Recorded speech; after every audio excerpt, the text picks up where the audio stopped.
दो गायें और चालाक बंदर। एक समय की बात है, एक गांव में दो गायें रहती थीं, गौरी और चमेली। दोनों बहुत अच्छी सहेलियां थीं और हर रोज साथ साथ जंगल में चरने जाया करती थीं। वे बहुत शांत स्वभाव की थीं और किसी से कोई झगड़ा नहीं करती थीं।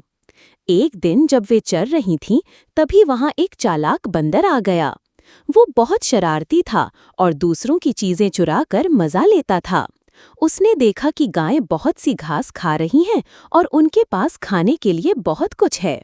बंदर ने सोचा, अगर मैं इन दोनों के बीच झगड़ा करवा दूं, तो मैं आराम से इनकी ताजी घास खा सकता हूं। बंदर एक पेड़ से नीचे उतरा और गौरी के पास जाकर बोला।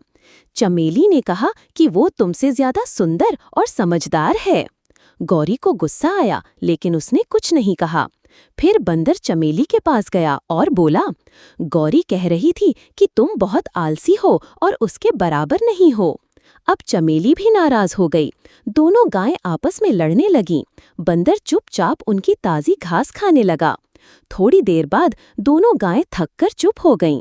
फिर उन्होंने देखा कि बंदर उनकी सारी घास खा चुका है और पेड़ पर बैठा हंस रहा है। गौरी और चमेली को अपनी गलती समझ में आ गई। उन्होंने आपस में माफी मांगी और तय किया कि अब किसी की बातों में नहीं आएंगी। उस दिन के बाद वे और भी अच्छे दोस्त बन गए और बंदर को उन्होंने फिर कभी अपनी बातों में नहीं आने दिया। सीख, शिक्षा। तीसरे की बातों में आकर अपने सच्चे दोस्तों से झगड़ा नहीं करना चाहिए।